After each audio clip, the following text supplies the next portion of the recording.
কৃষি খাতে যত গ্রিনহাউস গ্যাস নির্গমন হয় তার 62% কোত্থেকে আসে জানেন? কোনো গাড়ি বা ফ্যাক্টরি থেকে না, আসে শুধু গরু থেকে। হ্যাঁ, অবিশ্বাস্য হলেও এটাই সত্যি। এই চারটা দেখুন, শূকর বা মুরগির সাথে গরুর কোনো তুলনাই চলে না।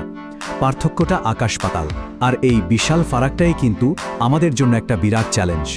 কিন্তু ভাবুন তো একবার, যদি আমরা পুরো ব্যাপারটাই উল্টে দিই, যদি আমরা আসল দুধ বা ডিমের প্রোটিন তৈরি করতে পারি কোনো প্রাণী ছাড়াই, মানে গরু বা মুরগি ছাড়াই। এই অসম্ভবকে সম্ভব করার যে প্রযুক্তি, তার নাম হলো প্রিসিশন ফার্মেন্টেশন। ব্যাপারটা অনেকটা এরকম, আমরা কিছু মাইক্রোস্কোপিক শেফ মানে অণুজীবকে একটা জেনেটিক রেসিপি ধরিয়ে দিচ্ছি, আর তারা সেই রেসিপি দেখে হুবহু আসল প্রাণীজ প্রোটিন তৈরি করে ফেলছে। প্রসেসটা খুবই সহজ, অনেকটা বিয়ার বানানোর মতো। প্রথমে অণুজীবদের ডিএনএ রেসিপিটা দেওয়া হয়, তারপর তাদের খাবার হিসেবে দেওয়া হয় সাধারণ চিনি। ব্যাস, ওরাই তখন বিশুদ্ধ প্রোটিন তৈরি করতে শুরু করে।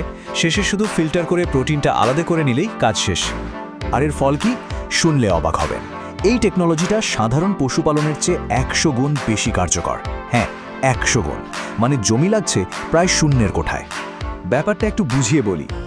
একদিকে লক্ষ লক্ষ একর জমি, জঙ্গল, মাঠ, আর অন্যদিকে শুধু একটা মাত্র বিল্ডিং।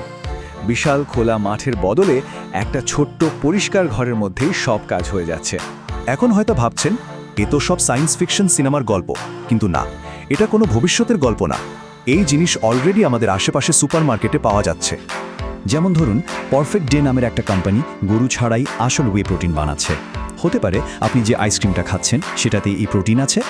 আবার দি এভরি কোম্পানি ডিম ছাড়া এগ প্রোটিন তৈরি করছে। অবিশ্বাস্য, তাই না? আর সবচেয়ে জরুরি কথাটা হলো, এগুলো কিন্তু কোনো অল্টারনেটিভ বা বিকল্প কিছু না। এগুলো মলিকিউলার লেভেলে একদম আসল ডেরি প্রোটিন, মানে স্বাদ, পুষ্টি, গুণাগুণ সব কিছুই এক।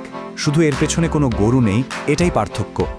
তো এর ইম্প্যাক্টটা কত বড় হতে পারে? বিশেষজ্ঞরা বলছেন এটা প্রচলিত পশুপালনের পুরো সিস্টেমটাকেই বদলে দিতে পারে।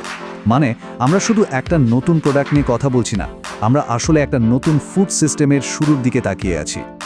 তাহলে শেষ প্রশ্নটা হলো, কি হবে যদি আমাদের ভবিষ্যতের খাবার কোনো বিশাল খামার থেকে না এসে একটা ল্যাব থেকে আসে? ভেবে দেখবেন।